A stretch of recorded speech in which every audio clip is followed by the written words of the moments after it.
now let's talk about blood group in human.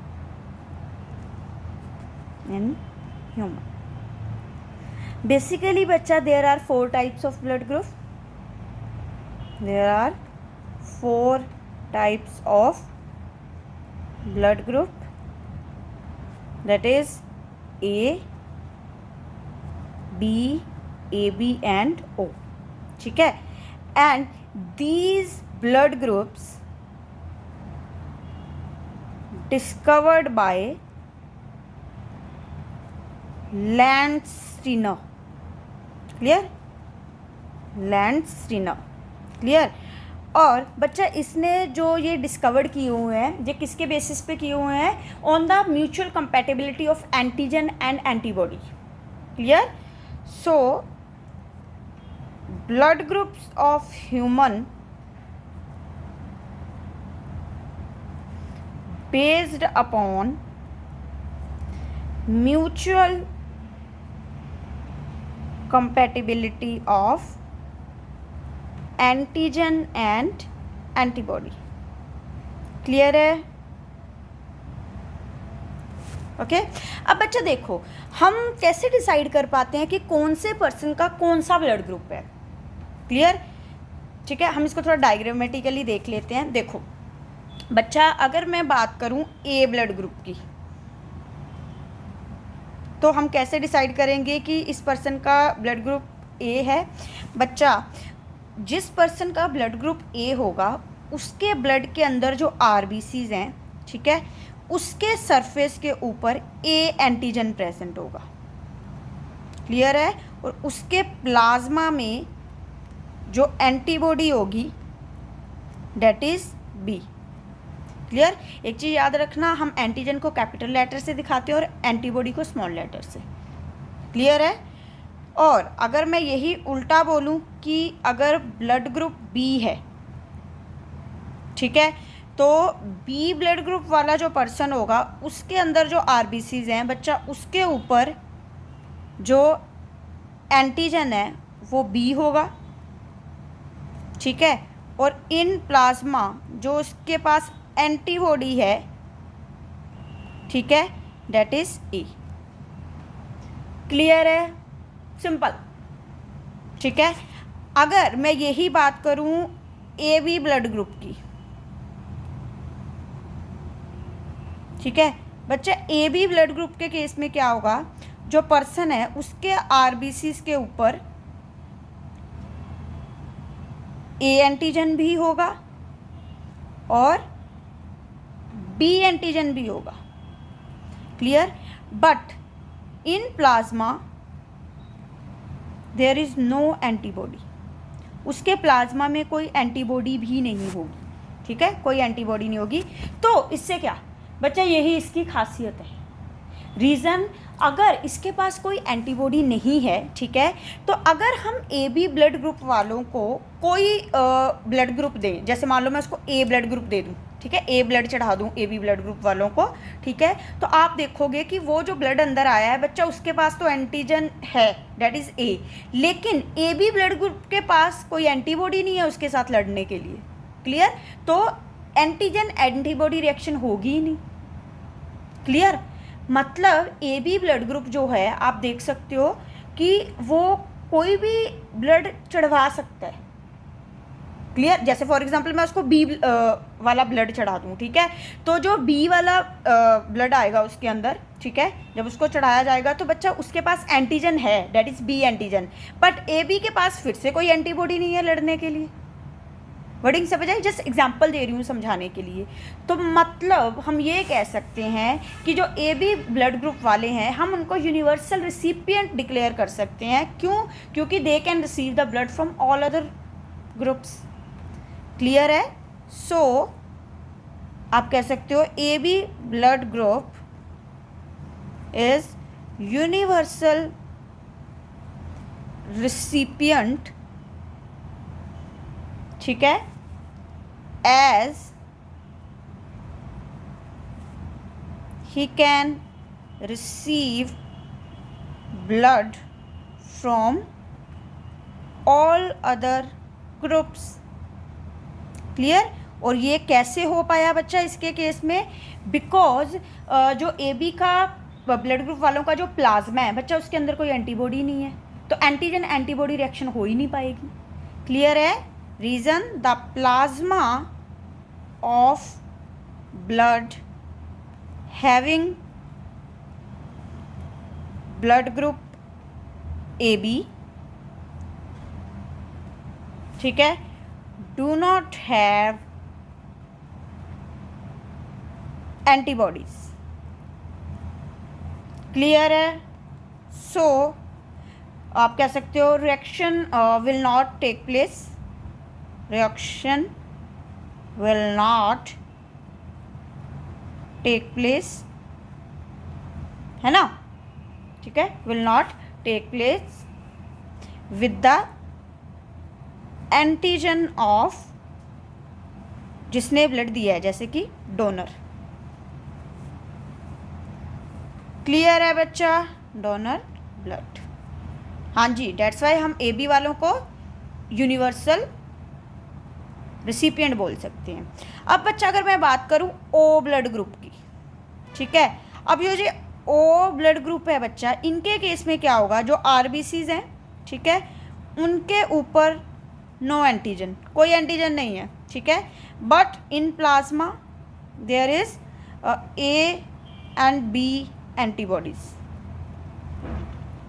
Clear? अब देखो यही इसकी खासियत है। कैसे? अब देखो बच्चा, इनके पास अब कोई एंटीजन नहीं है ना, तो आप इसको बड़ी आसानी से किसी को भी आप कह सकते हो दे सकते हो। क्यों? क्योंकि इसके पास एंटीजन नहीं है। तो एंटीजन का अगर मैं बेसिकली मतलब बोलूँ तो बच्चा वो होते हैं एंटीजन कि दीज आर फॉरेन पार्टिकल्स, ठीक है, फॉरेन पार्टिकल्स किस सेंस में कि ये बॉडी के साथ रिलेट नहीं करते, बॉडी का हिस्सा नहीं है। क्लियर? एंटीजन उस वर्ड के मतलब फॉरेन पार्टिकल के लिए इस्तेमाल किया जाता है जो बॉडी से रिलेट ना करता हो। तो मतलब अगर इसके पास एंटीजन नहीं है, तो अगर मैं O ब्लड ग्रुप किसी को चढ़ाऊँ, ठीक है, तो उस पर्सन के अंदर कोई एंटीजन गया ही नहीं, मतलब कोई फॉरेन पार्टिकल गया ही नहीं, राइट?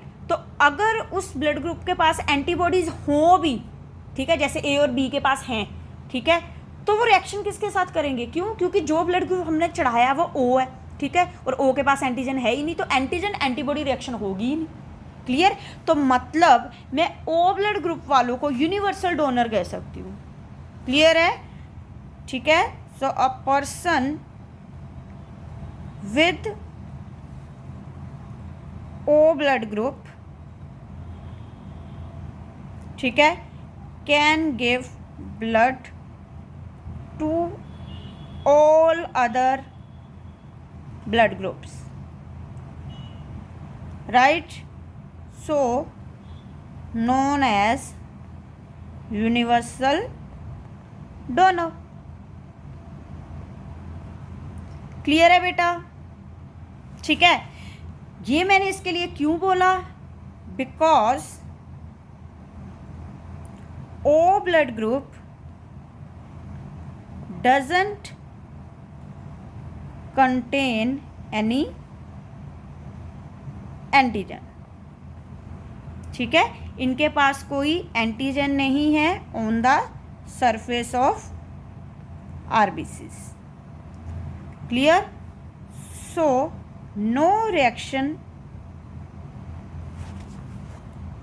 विल अकर, ठीक है, with the blood group of the blood of recipient, जिससे लिया है ब्लड, ठीक है, उसके साथ कोई रिएक्शन ही नहीं दे पाएगा वो।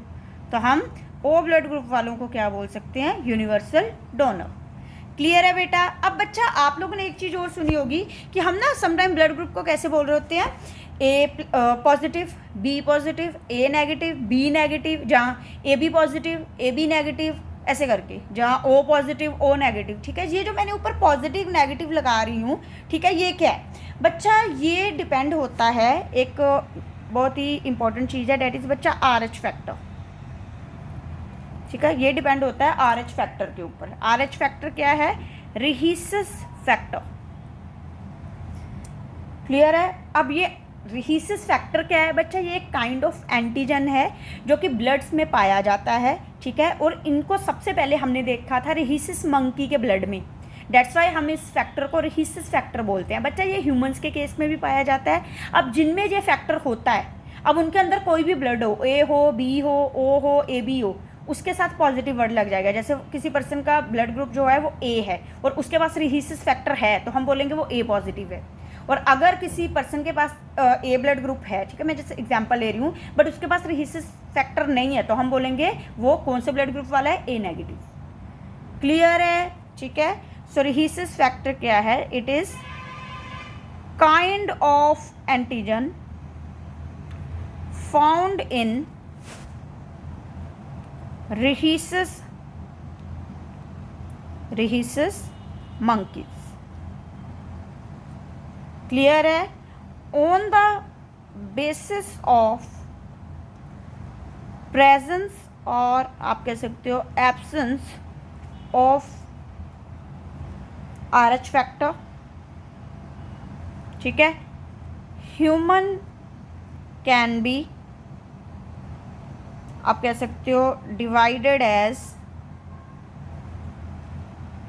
RH positive and RH negative. Clear है बच्चा?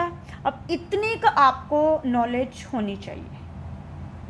क्लियर? वैसे देखा जाए ना तो ये जो RH फैक्टर है ना, ये सबसे ज़्यादा बच्चा, इसकी इम्पोर्टेंस सबसे ज़्यादा कब देखी जाती है? जब किसी बच्चे का जन्म होने वाला होता है, ठीक है, कोई मदर प्रेग्नेंट होती है, उस वक्त एक्चुअली हमें एक चीज़ नोटिस करनी होती है, ठीक है, कि अगर, ठीक है, जो बेबी है उसके अंदर जो ब्लड है वो RH पॉजिटिव है, ठीक है, और जो मदर जिसके अंदर वो पल रहा है, ठीक है, वो RH नेगेटिव है, तो बच्चा थोड़े बहुत चांसेस बन जाते हैं कि that mother may be lose his और हर बेबी, ठीक है, एज बिकॉज क्योंकि अगर आप कह सकते हो कि बच्चा RH पॉजिटिव है, ठीक है, और मदर नेगेटिव है, तो होता क्या है कि जो एंटीबॉडीज़ हैं will attack the baby. Clear है? ठीक है। क्यों? क्योंकि बच्चे के अंदर RH पॉजिटिव है तो वो एक एंटीजन है, तो मदर के अंदर RH पॉजिटिव नहीं है तो उसके जो एंटीबॉडीज़ होते हैं मदर के, वो बच्चे के ऊपर जो है बच्चे के अंदर अटैक कर देते हैं, ठीक है, जिसकी वजह से आप कह सकते हो कि जो बेबी है वो जो मदर है उसको खो भी सकती है। क्लियर? बट ये जो कंडीशन अब देखी जाए तो इतनी सीरियस नहीं है। क्यों? क्योंकि हमारे पास अभी बहुत ज़्यादा टेक्निक्स हैं, प्रोसीजर हैं, ठीक है, उस बच्चे को बचाने के। क्लियर है? तो एक चीज़ याद रखना, दिस इज़ इम्पॉर्टेंट, ठीक है, ड्यूरिंग चाइल्ड बर्थ। क्लियर है? ठीक है। If mother is RH negative and baby is RH positive, ठीक है, so she may be lose her child as antibodies of mother attack on baby, ठीक है। लेकिन now we have some techniques, ठीक है, टू सेव द बेबी। इसलिए हमें थोड़ा सा ना आप कह सकते हो कि RH फैक्टर का ध्यान रखना पड़ता है, ठीक है। ओके।